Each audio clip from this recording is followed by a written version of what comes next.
In this video, I will talk briefly about soil quality, a step that many people often overlook.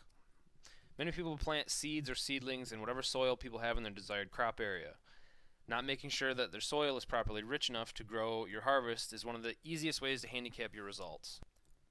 For many of us, it will be a process and one that will take continued effort to maintain a quality soil. Take for example what we can see in this picture, previously farmed land that has slightly sandy soil and has been leached of most of its resources.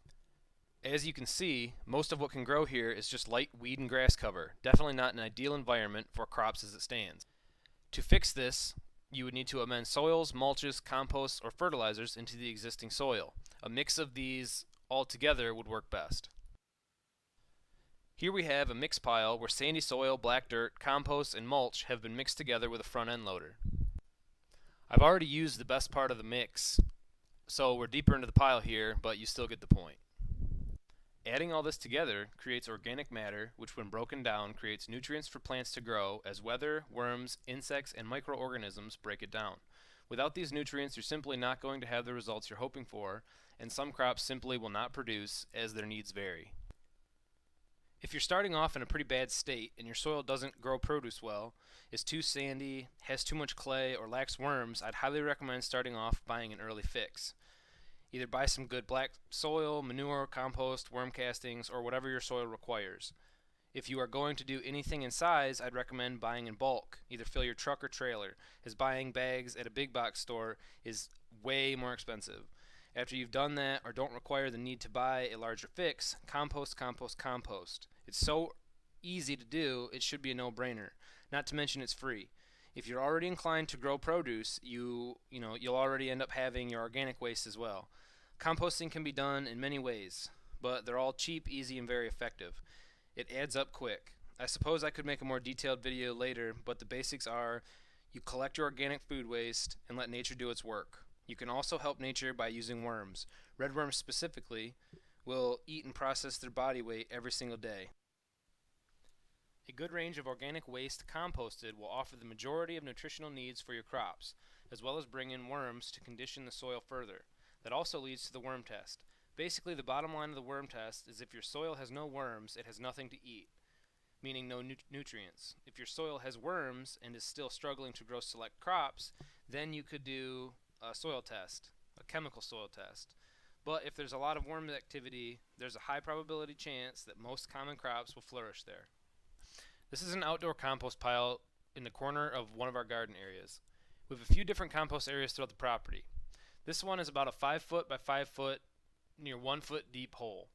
In the beginning of every spring, after it's had around a year to compost, you simply amend the broken down material in your garden soil. It will look similar to dirt at this point. You can put all your vegetable scraps, most fruits, eggshells, grass clippings, leaves, small sticks, and more in there. Here's the ideal compost product. This is a high-quality vermicompost product produced by Redworms. You simply take a bin that meets their living requirements, put in shredded paper and cardboard, chopped up pieces of organic waste as you produce it with the proper water content, and they produce it into a light, almost fluffy soil packed with tons of nutrients to be amended into your soils. This bin was processed by 1,500 to 2,000 worms in less than 3 months with a total investment less than $60, silently and odor-free in our laundry room under a large counter.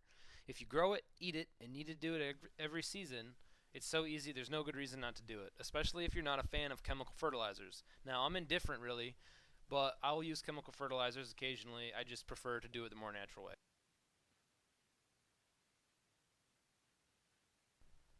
Here we have some of that previously farmed land where the nutrients were near non-existent. It would be extremely difficult to get good crop yields off this raw soil, if any growth at all. Because of that, we've shaved off the topsoil and replaced it where the fruit trees have gone and a full bucket width down the middle for our overflow planting this year. Without the proper nutrients, none of this would be growing here, as you could see in the open field.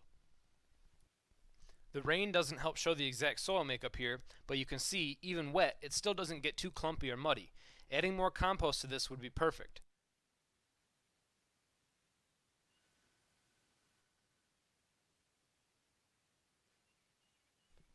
In this row is a full line of blueberry bushes, a slightly more picky fruit to grow. Even after doing some initial soil work, they struggled to gain good traction. We've needed to do some additional amendments to get them on track and get the acidity up where these bushes like it, as it's rare to have a naturally acidic soil at that level. It's worth the effort though, as these bushes will produce well for 15 to 20 years before slowing down. Keeping your soil rich is a continuous process. As crops pull, you need to remember to push nutrients back in. Thankfully, season to season, you can streamline a process. If you haven't planted yet, take the time to care for your soil, and it will be one of the biggest improvements you can do. If you have planted and have poor soil, you can still apply compost teas or fertilizers to get you through this season.